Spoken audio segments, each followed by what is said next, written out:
Hello बच्चों, मैं राजू कुशवाहा फिर से आप लोग के बीच में एक नई वीडियो के साथ। और ये जो वीडियो होगा बच्चों वो हमारा होगा एंगुलर मोमेंटम कंजर्व रहेगा, ठीक है, अंडर सेंट्रल फोर्स। तो हमें ये प्रूफ करना है बच्चों, क्या करना है, प्रूफ करना है, ठीक है, कि जो मेरा एंगुलर मोमेंटम है वो क्या होगा, मेरा कंजर्व रहेगा कब, अंडर सेंट्रल फोर्स, ठीक है। अभी इसके पहले वाली वीडियो में हम लोग क्या किए थे, सेंट्रल फोर्स के बारे में डिस्कस किया था। और उसके बाद हमने देखा था कि जो हमारा जो सेंट्रल फोर्स है, ठीक है, ये कहाँ पे वर्क करता है, एक प्लेन में वर्क करता है, ठीक है। उसी तरह से इसमें एक और प्रॉपर्टी थी, वो क्या थी, मेरा सेंट्रल फोर्स का प्रॉपर्टी ये था कि एंगुलर मोमेंटम जो होता है बच्चों वो क्या होता है, कंजर्व होता है। उसी को हम लोग क्या करेंगे, प्रूफ करेंगे। छोटा सा प्रूफ है, ठीक है, बट उस प्रूफ को करने से पहले हम लोग कुछ बेसिक बातें जान लेंगे ताकि हमें वो चीज आसानी से समझ में आ सकेगा, ठीक है। चलिए स्टार्ट करते हैं। तो देखिए क्या बोले, सबसे पहले हम लोग जरा समझें कि एंगुलर मोमेंटम होता क्या चीज है, ठीक है। तो एंगुलर मोमेंटम क्या होता है बच्चों, मैं यहाँ पे थोड़ा सा लिखा हूँ डिफिनेशन टाइप का, दो line. The angular momentum of a particle about the reference point is defined as the vector product of the position vector and relative to the reference point, ठीक है, and momentum of the particle. यानी momentum और position vector का क्या होता है बच्चों, cross product होता है। तो जो आपका एंगुलर मोमेंटम होता है बच्चों, उसको हम लोग क्या करते हैं, एल से रिप्रेजेंट करते हैं। किससे रिप्रेजेंट करते हैं बच्चों, एल से रिप्रेजेंट करते हैं। और वेक्टर प्रोडक्ट क्या होता है बच्चों, जब दो वेक्टरों का क्या करते हैं बच्चों, हम लोग क्रॉस प्रोडक्ट निकालते हैं। दो वेक्टरों का क्या करते हैं बच्चों, जो हम क्रॉस प्रोडक्ट निकालते हैं तो उसी को बोलते हैं हम लोग क्या, वेक्टर प्रोडक्ट या क्रॉस प्रोडक्ट। उसको हम लोग क्या बोलते हैं बच्चों, वेक्टर प्रोडक्ट भी बोलते हैं, और नहीं तो हम लोग क्रॉस प्रोडक्ट भी बोलते हैं। देखो बच्चों एक चीज मैं बता दूं आपको, अगर इस मतलब ये प्रूफ समझना है, बहुत छोटा सा प्रूफ है, मैं उसको 2 मिनट में तुरंत करा दूंगा और आप कर लोगे। लेकिन जो बेसिक चीजें हैं वो बातें भी थोड़ा जानना आपको जरूरी होता है, ठीक है, जो इससे रिलेटेड है। तो आप खुद ही आसानी से प्रूफ कर लोगे, नहीं तो फिर आपको क्या करना पड़ेगा, रटना पड़ेगा, ठीक है। तो चूंकि एंगुलर मोमेंटम को कंजर्व करना है तो मुझे थोड़ा सा एंगुलर मोमेंटम पहले जानना पड़ेगा, ठीक है। तो एंगुलर मोमेंटम क्या हो गया, हमारे पास जो पोजीशन वेक्टर होता है बच्चों और जो लीनियर मोमेंटम होता है उसका क्या होता है, क्रॉस प्रोडक्ट होता है। अगर मैं इसको ऐसे लिख दूं तो ये हमारे पास क्या होता है बच्चों, पोजीशन वेक्टर होता है, क्या होता है, पोजीशन वेक्टर, ठीक है। और क्रॉस क्या है हमारे पास, लीनियर मोमेंटम कह सकते हैं इसको, क्या कह सकते हैं बच्चों, लीनियर मोमेंटम, ठीक है। तो इसका क्या होगा, हमारे पास क्रॉस प्रोडक्ट क्या होता है, हमारे पास एंगुलर मोमेंटम आ गया। ये बात समझ में आ गया। तो ये सिंपल सा हमने क्या कर लिया, लीनियर मोमेंटम के बारे में बात कर लिया। अगर इस लीनियर मोमेंटम की बात करेंगे तो इसको और इलेबोरेट कर सकते हैं कैसे। आपको देखिए नोट्स में ये सब चीजें नहीं लिखना है, ये बस समझने के पॉइंट ऑफ व्यू से है, ठीक है, हमें हेल्प करेगा। बाकी तो आगे जो होगा वो आप कर सकते हो, नोट करना चाहे तो नोट कर सकते हो, नहीं चाहोगे तो नहीं नोट कर सकते, क्योंकि आपको बस मोटिव क्या है, बस प्रूफ देखना है, 2 लाइन बस कर लेना है, रटना है। तो वो मोटिव है तो वो अभी आएगा, जस्ट अभी, तो आप वो कर लेना, लेकिन समझना है तो थोड़ा सा इस चीज को समझना पड़ेगा। अच्छा देखिए ये क्या है, हमारे पास देखिए ये आर वेक्टर है, इसको मैं क्रॉस कर दूं, ये क्या है बच्चों, मोमेंटम है, मतलब m इंटू वी क्या वेक्टर होगा, होगा कि नहीं होगा। इसको ऐसे भी लिख सकते हैं लीनियर मोमेंटम को हम लोग, और क्या लिख सकते हैं, देखो जरा, तो आर वेक्टर हो जाएगा, आर क्रॉस हो जाएगा, यहाँ पे m हो जाएगा, और यहाँ पे हमारा पास क्या हो जाएगा, डी आर बटे डी टी। ये भी हो सकता है कि नहीं बच्चों, बताओ। तो इस तरह से चीजें क्या कर सकते हैं हम लोग, लीनियर मोमेंटम क्या कर सकते हैं, इस तरह से एलेबोरेट कर सकते हैं। फाइनली मेरे पास ये होता है, इससे हम लोग ये चीजें निकाल सकते हैं। इसलिए मैंने बता दिया कि बीच में आपको क्या होगा, ये सब चीजें आपको हो सकता है कि आपको देखने को मिल जाए। तो इतनी बेसिक थोड़ा सा समझ में आ गया कि लीनियर मोमेंटम एल से रिप्रेजेंट करते हैं, और जो ये क्रॉस प्रोडक्ट होता है वो क्या होता है, दोनों का इस तरह से होता है, ठीक है। चलिए, अच्छा बच्चों यहीं पे एक बात और मैं कर लूं कि देखिए जैसे कि हम लोग पढ़े हुए हैं क्या, फोर्स बराबर न्यूटन सेकेंड लॉ, क्या होता है, फोर्स बराबर एफ इंटू एम ए होता है ना बच्चों। इसी को हम लोग क्या लिखते हैं, डी पी अपान डी टी। ध्यान से देखिएगा, जो हमारे पास फोर्स होता है वो होता है एम इंटू एक्सलेशन, और यहाँ पर हम लिखते हैं डी पी अपान डी टी। लिखते हैं कि नहीं लिखते हैं, बोलिए। इसे क्या होता है, लीनियर मोमेंटम होता है। इसी से रिलेट करके बच्चों हम लोग टॉर्क पढ़ते हैं। क्या पढ़ते हैं, टाउ पढ़ते हैं। तो टाउ क्या हो जाता है बच्चों, यहाँ पे डी एल बटे डी टी, ये भी फार्मूला आपको ध्यान रखना है। ठीक है, कैसे आया एक एक चीज समझ लिए। टॉर्क बराबर क्या होता है बच्चों, पढ़े ना, टॉर्क टाउ बराबर क्या होता है, F cross R cross F होता है। और ये क्या हमारे पास लीनियर मोमेंटम है बच्चों, क्या है, लीनियर मोमेंटम होता है। क्या होता है, लीनियर मोमेंटम। और ये क्या होता है हमारे पास, एंगुलर मोमेंटम बच्चों, एंगुलर मोमेंटम। ठीक है ना, तो ये टॉर्क हो गया, जहाँ पे टाउ आ जाता है वहाँ पे एंगुलर मोमेंटम आ जाता है। ठीक है, या जहाँ पे फोर्स होता है वहाँ पे क्या आता है हमारे पास, लीनियर मोमेंटम होता है। तो ये चीज़ भी क्या करना है आपको जानना है। अभी आगे हम लोग क्या करेंगे, इसको यूज करेंगे, जरूरत पड़ेगी तो। ठीक है, लेकिन ये चीज़ें आपको जानना जरूरी है। चलिए आगे बढ़ते हैं, इसको बस रिलेट करके रखिएगा। देखिए बहुत इंपॉर्टेंट फार्मूला है, ये एफ है और ये क्या हमारे पास डी पी बटे डी टी। ठीक इसी के पैरेलल बच्चों एफ का क्या होता है, यहाँ पे टाउ हो जाता है, टॉर्क जिसको बोलते हैं बल लागू। और यहाँ पी की जगह क्या हो जाता है, एल हो जाता है बटे डी टी।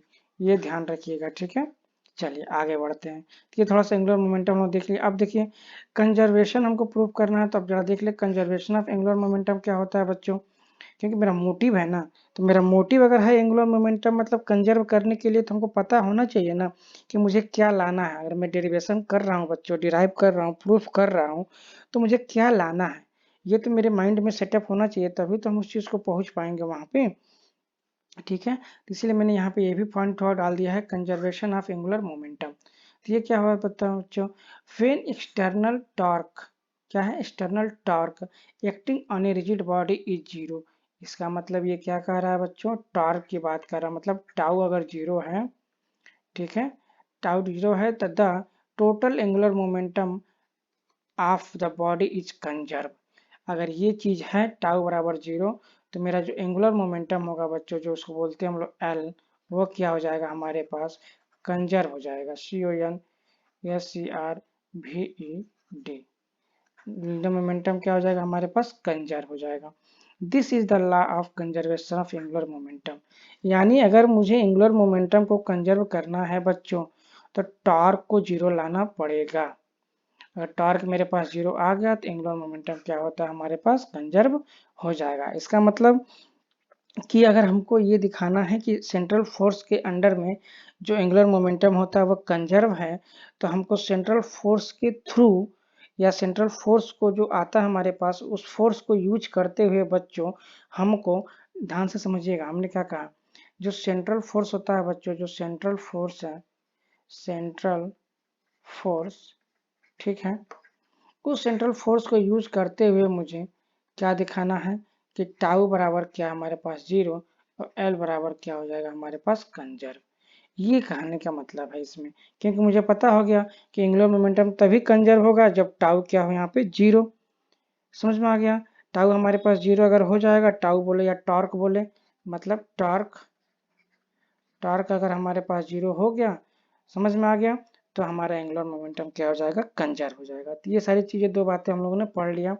ठीक है, अभी पीछे हम लोगों ने क्या पढ़ा था, टाउ बराबर क्या पढ़ा था बच्चों, डी एल बटे डी टी पढ़ा था ना, इसको याद रखिएगा, भूलिएगा मत।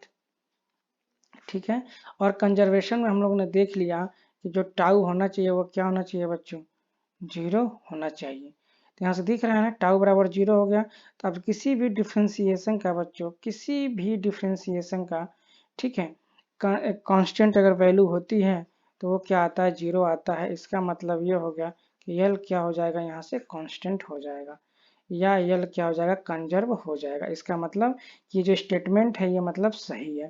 तो ये मेरे दिमाग में ये होना चाहिए कि सेंट्रल फोर्स जो हमारे पास है, उससे हमें क्या लाना है, टाउ लाना है। और टाउ से हमें क्या करना है, देखना है कि टाउ बराबर जीरो आ जाता है कि नहीं। अगर जीरो आ जाता है तब तो मेरा वहां पे क्या हो जाएगा, एंगुलर मोमेंटम कंजर्व हो जाएगा। इतनी बातें समझ में आ गई, चलिए आगे बढ़ते हैं। अच्छा बच्चा, थोड़ा सेंट्रल फोर्स भी हम लोग देख लें, सेंट्रल फोर्स क्या होता है, क्योंकि इसी को लेकर हम लोग आगे क्या करेंगे, प्रोसीड करेंगे। ठीक है, तो आइए जाओ उसको समझ लेते हैं। देखिए हमारे पास सेंट्रल फोर्स के बारे में बात हो चुकी थी, लेकिन मैं फिर से कर रहा हूँ।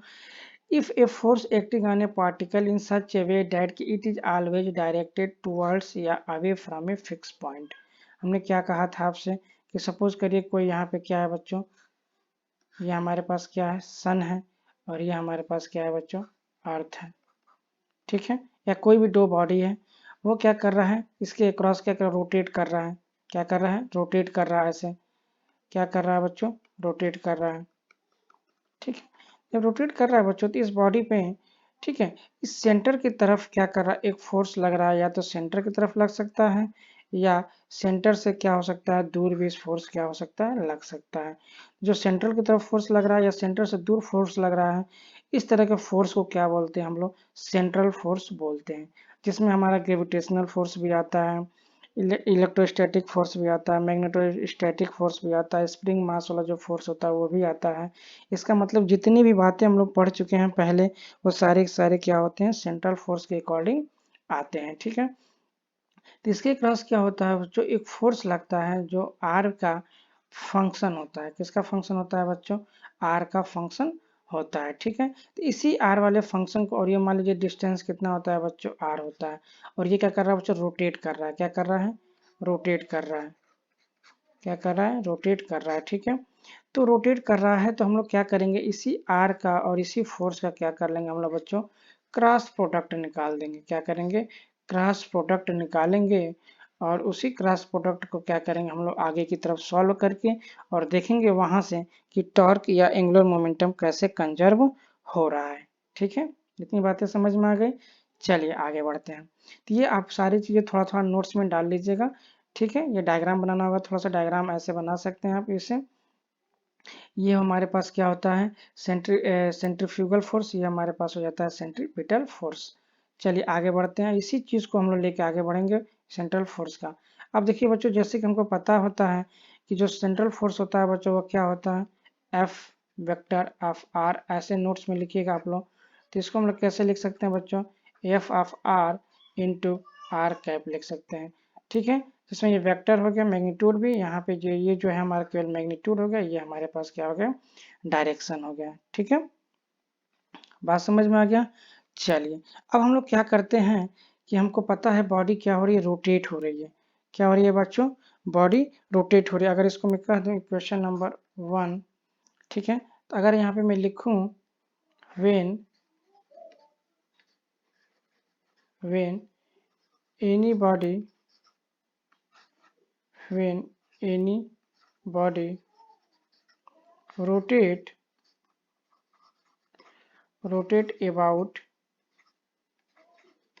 about a fixed point under central force, fixed point under central force, then we can take cross product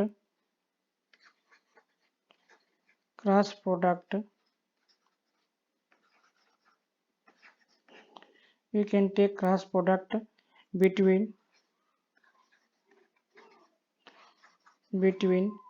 position vector r between position vector r and force f vector and force f vector. ठीक है, hence अब देख लीजिए क्या करेंगे हम लोग, ठीक यहाँ पे क्या कर लेंगे, इक्वेशन नंबर 1 पे क्या करेंगे, क्रॉस प्रोडक्ट ले लेंगे। ठीक है, hence take cross product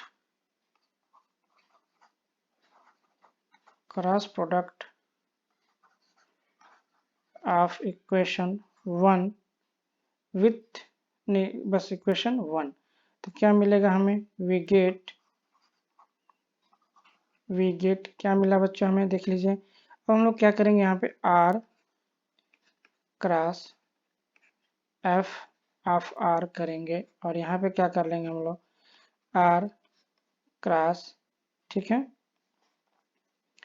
F of R और आर कैप कर लेंगे। इतनी बातें हो गई।